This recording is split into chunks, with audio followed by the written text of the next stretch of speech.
Selamat pagi Pak Bendi, selamat pagi teman-teman. Kami dari kelompok 3 ingin mempresentasikan instrumen kredit. Saya Ratih Puspitasari, nomor mahasiswa 28773. Next.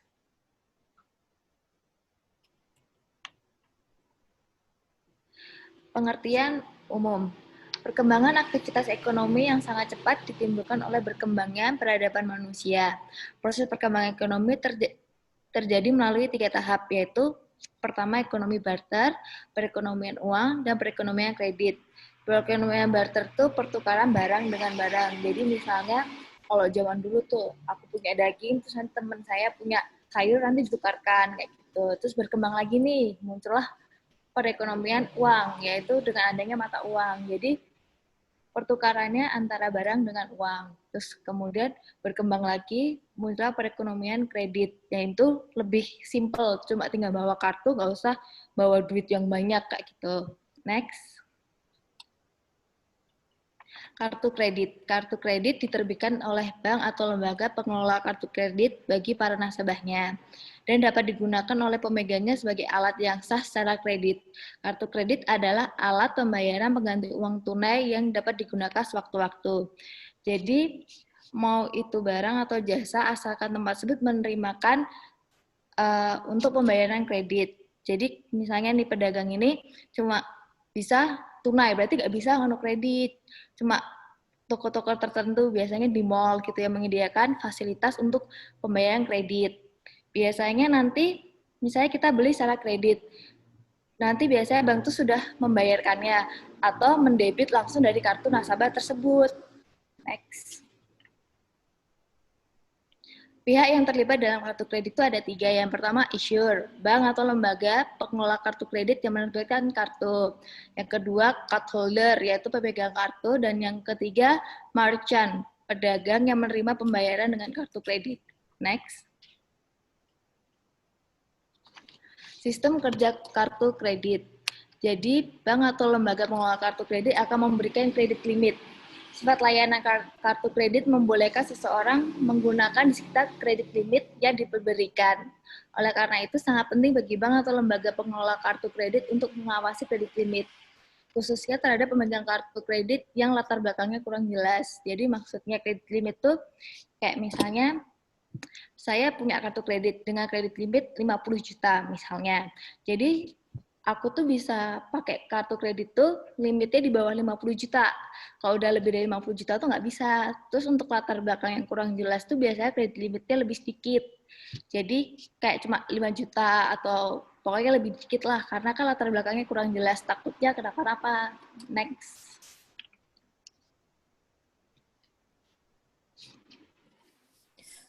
Selanjutnya, selamat pagi Pak Bembi, selamat pagi teman-teman. Saya Anissa Dinda Kinanti dengan nomor mahasiswa 21172958 akan melanjutkan presentasi dari rekan saya sebelumnya. Pada poin ini yaitu pembelian dengan kartu kredit.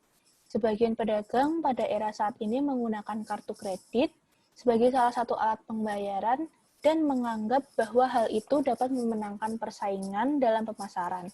Nah, kenapa sih mereka itu bisa menganggap bahwa kartu kredit itu dapat memenangkan persaingan pada era saat ini? Salah satunya ada yang mendukung adalah pada pusat-pusat perbelanjaan yang ada di Indonesia sebagian besar saat ini itu sudah mendukung layanan pembayaran dengan menggunakan kartu kredit. Untuk pembayaran dengan debit card atau dengan cash itu tetap masih ada, namun untuk kalangan kita masyarakat itu lebih tertarik dengan untuk membayar dengan menggunakan kartu kredit card sendiri. Selanjutnya yaitu jenis-jenis kegiatan dengan menggunakan kartu kredit. Yang pertama adalah proses pembelian.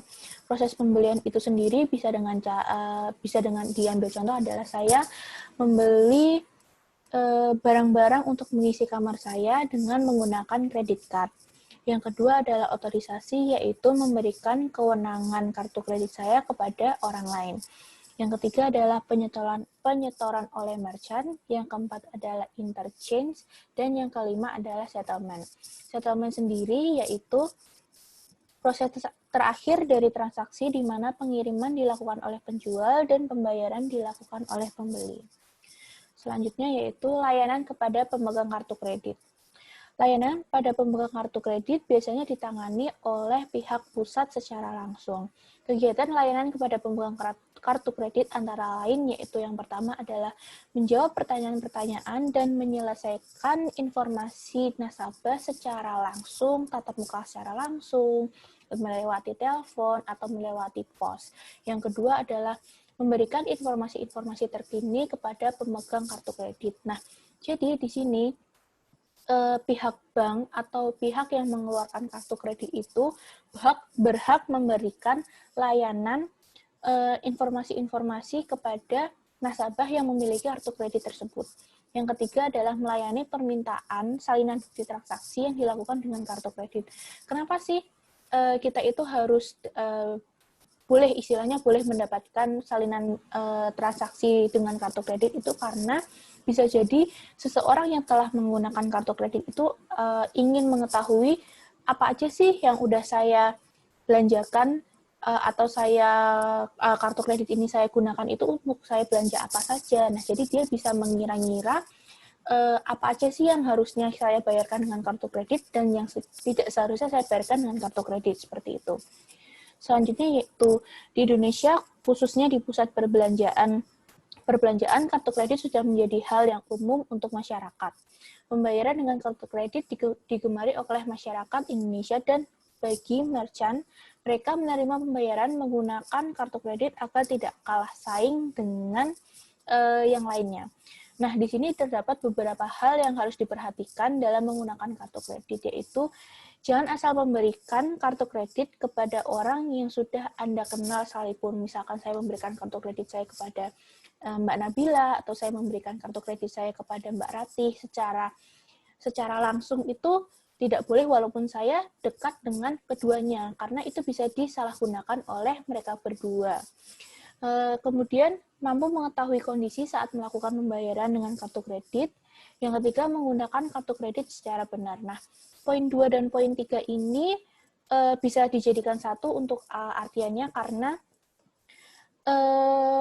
menggunakan kartu kredit secara benar, yaitu untuk meminimalisir kita itu susah untuk melunasi angsuran di akhir tagihan nanti. Nah, mampu mengetahui kondisi saat melakukan pembayaran dengan kartu kredit ini harus diperhatikan juga karena kartu kredit itu adalah bersifat utang, jadi kita harus tahu juga batas kemampuan kita itu untuk membayar itu seberapa, dan pada saat kita melakukan transaksi dengan kartu kredit itu apakah yang kita beli atau yang kita transaksikan itu penting untuk kita atau hanya sekedar foya-foya saja.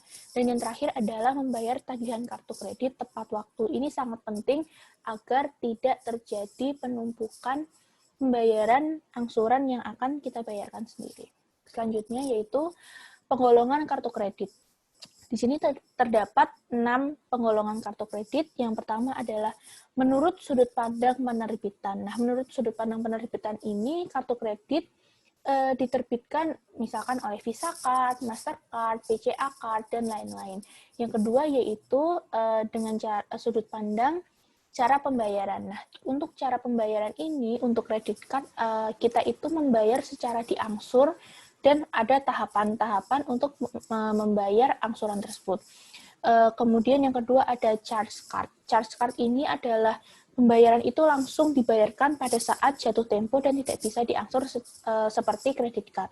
Yang ketiga adalah debit card. Debit card itu yaitu pada saat kita melakukan transaksi pembelian dengan kartu kredit debit card, itu akan langsung terpotong dari saldo rekening kita sendiri. Yang ketiga adalah berdasarkan sudut pandang tujuan, yaitu adalah kredit umum dan kredit khusus. Untuk kredit umum dan kredit khusus, untuk kredit umum itu bisa digunakan di seluruh pembayaran yang ada. Nah, untuk kredit khusus itu hanya misalkan kita pakai di tempat bermain golf saja, atau kita di tempat-tempat tertentu yang mendukung sistem tersebut. Yang keempat adalah berdasarkan sudut pandang fasilitas. Nah, di sini terdapat 2 fasilitas, yaitu klasik dan gold. Untuk klasik itu adalah limit yang paling terendah, dan untuk gold adalah limit yang paling tertinggi batasnya. Nah, yang kelima adalah berdasarkan sudut pandang pemegang, yaitu ada kredit utama dan company card. Nah, yang keenam itu adalah afiliasi. Itu bisa dibedakan atas berdasarkan dua hal, yaitu co-branding dan afiliasi card. Untuk co-branding yaitu dikeluarkan atas kerjasama antar institusi. Nah, untuk affinity card ini dikeluarkan atas kerjasama antar bank dan penerbit kartu kredit dengan lembaga-lembaga tertentu. Itu bisa kita ambil contoh adalah Mandiri bekerja sama dengan STIE KPN untuk mengeluarkan affinity card guna alumni-alumninya. Nah, seperti itu. Nah, selanjutnya akan dilanjutkan oleh rekan saya. Selamat pagi Pak Pembi, selamat pagi teman-teman semuanya. Sebelumnya perkenalkan, nama saya Nabila Zafira dengan nomor mahasiswa 211729540. Saya akan melanjutkan presentasi dari rekan saya tentang manfaat kartu kredit, lalu ada kejahatan dengan kartu kredit, dan yang terakhir mengenai kartu tagih. Langsung ke manfaat kartu kredit. Jadi kartu kredit itu mempunyai 5 manfaat, yaitu ada nilai kepraktisan, nilai keamanan, penunjang prestis, fasilitas asuransi, lalu yang terakhir ada fasilitas transfer dana. Untuk nilai kepraktisan itu tadi sudah dijelaskan oleh Kak Ratih pada slide awal, bahwa dengan menggunakan kartu kredit kita tidak perlu membawa uang terlalu banyak gitu untuk metode pembayaran gitu, jadi lebih praktis. Lalu untuk nilai keamanan, ini contohnya jika kita akan berbelanja, terus kita membawa uang yang berlebihan, jika hilang, itu sudah tanggung jawab kita sendiri atau risiko kita sendiri. Kalau uangnya hilang, ya udah gitu, uang akan hilang. Namun, jika menggunakan kartu kredit, kartu, itu apabila hilang, kita bisa melaporkan ke penerbit kartu kredit yang kita miliki, lalu dari penerbit kartu kredit tersebut bisa memblokir kartu kredit yang hilang itu. Lalu yang ketiga ada penunjang prestis. Ini dengan menggunakan kartu kredit kita lebih bisa bergaya. Contohnya bisa dikatakan bergaya ini misalnya kita akan berbelanja. Itu kita nggak perlu takut dengan biasanya kan kalau berbelanja gitu kita lihat dompet dulu, oh cuma buat 100.000, berarti nggak bisa belanja lebih dari 100.000. Tapi dengan menggunakan kartu kredit, kita jadi bisa lebih bebas untuk berbelanja, tapi tetap memenuhi kredit limitnya. Lalu untuk fasilitas asuransi ini, contohnya kartu kredit Citibank ini memberikan asuransi barang rusak. Jadi apabila barang yang dibeli dengan kartu kredit, metode pembayaran kartu kredit Citibank, maka akan digantikan memperoleh ganti rugi.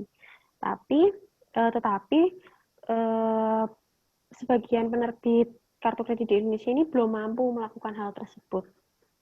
Yang terakhir adalah fasilitas transfer dana. Jadi itu dari kartu kredit ditransfer masuk ke tabungan kita. Nah, contohnya ini saya punya contoh bagaimana cara menggunakannya itu dari Bank Mandiri. Ada layanan dana tunai dari kartu kredit itu bernama Mandiri Power Cash. Jadi pemegang kartu kredit ini bisa mengajukan permohonan pencairan dana. Biasanya pencairan dananya ini akan dicairkan pada waktu 2 kali 24 jam.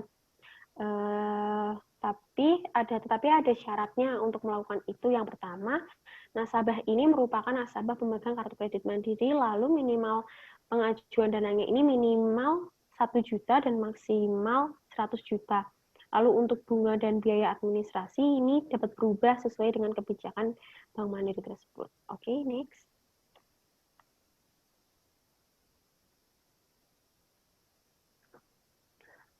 Kejahatan dengan kartu kredit.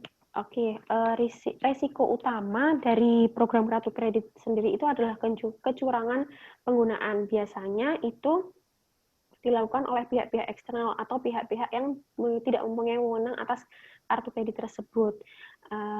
Namun dari pihak penerbit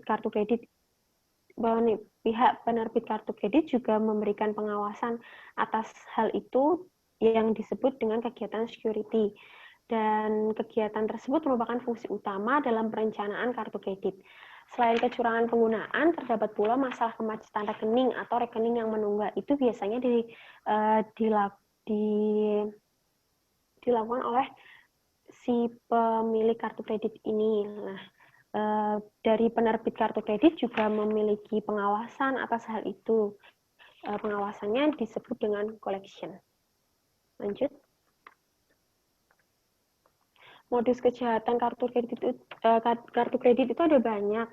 Di dalam buku bab 3 instrumen kredit halaman 60 sampai 61 itu menyebutkan ada 11 modus kejahatan kartu kredit. Yang pertama adalah stolen kartu card, mohon maaf.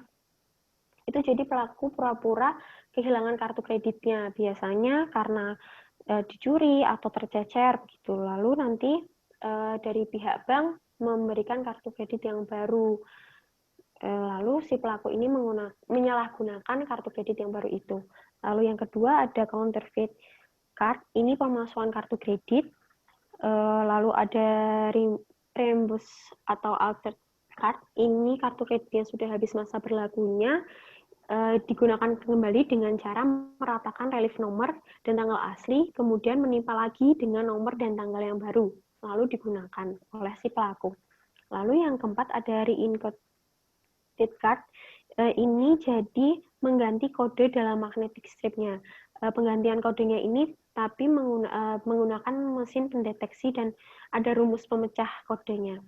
Lalu yang kelima ada record of charge pumping, itu dari pedagang, si pedagang ini mencetak berulang-ulang kartu kredit konsumen, lalu menyelipkan atau mengisi dengan transaksi fiktif.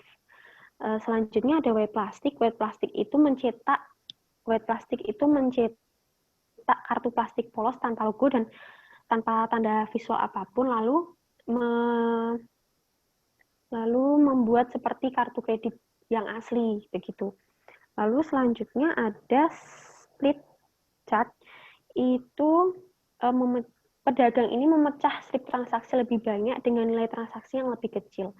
Selanjutnya ada spending spree, itu pemilik kartu ini menghindari blocking karena pemakaian yang melampaui batas. Lalu selanjutnya ada non-received card, jadi modus ini itu dengan cara contoh saya akan mengirimkan kartu kredit ke Mbak Anissa Dinda, namun tidak sampai ke tujuannya langsung. Nah, itu disalahgunakan begitu. Setelah itu ada solicited card. Nah, solicited card ini menggunakan informasi korban lalu menyalahgunakan informasi itu untuk menggunakan kartu kredit tersebut. Lalu yang terakhir ada mail order fraud, ini mengirimkan melalui pos, jadi tidak langsung melalui kurir, dan biasanya pelaku ini tuh adalah amatiran atau hanya pegawai pos. Oke, lanjut. Dan yang terakhir ada kartu tagih. Kartu tagih itu sebenarnya pemakaiannya sama seperti kartu kredit, namun bedanya ini ada di cara pembayarannya. Kalau kartu kredit itu kan pembayarannya secara angsuran. Nah, namun kalau kartu tagih ini pembayarannya secara keseluruhan pada tanggal jatuh tempo, dan apabila tidak bisa membayarkan secara keseluruhan pada saat tanggal jatuh tempo, maka akan dikenai denda. Dan dari informasi yang saya cari, kartu tagihnya juga akan langsung diblok kayak gitu. Nah, sebenarnya kartu tagih itu muncul duluan sebelum kartu kredit. Jadi kartu tagih itu ada di tahun 1950-an, sedangkan kartu kredit ada di tahun 1951. Namun banyak orang ini lebih memilih kartu kredit, jadi kartu tagih itu kesannya tertinggal begitu. Kartu tagih pertama di Indonesia itu adalah Diners Club, itu yang ada di PowerPoint contohnya. Untuk pembuatan kartu tagih sendiri itu lebih selektif dari penerbit atau bank ini, sebenarnya lebih selektif, karena lebih selektifnya itu melihat kemapanan dari si pembuat kartu kartu tagih. Takutnya nanti si pembuat kartu tagih ini tidak bisa membayarkan bunganya secara keseluruhan. Begitu. Next.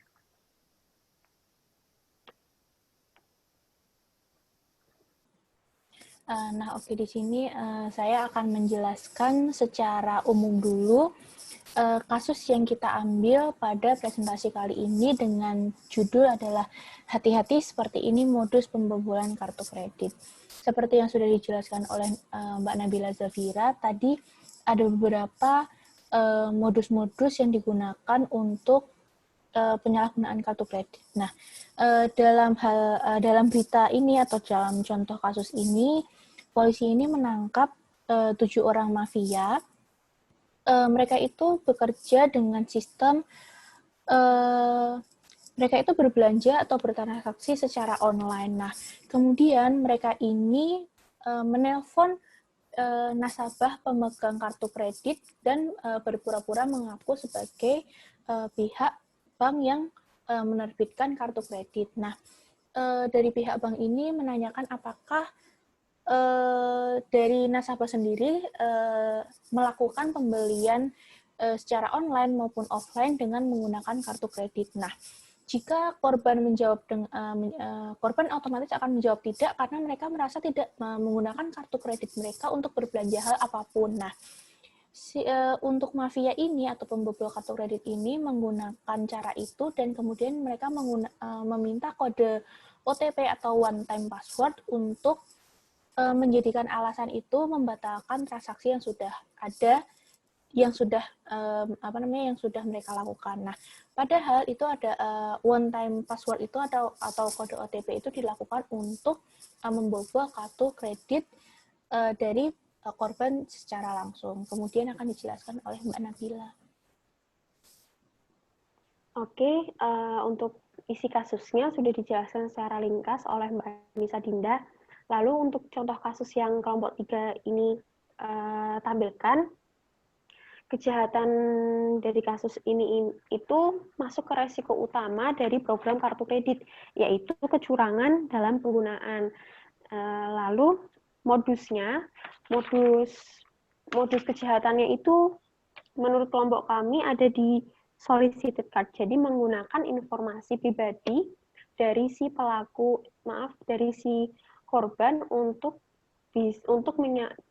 pelaku menyalahgunakan kartu kreditnya. Dari informasi dari OTP itu si pelaku ini bisa mendeteksi, mencari info-info mengenai korban. Lalu dengan informasi itu pelaku dengan gampang bisa menyalahgunakan kartu kredit si korban. Untuk selanjutnya akan dijelaskan oleh Mbak Ratih.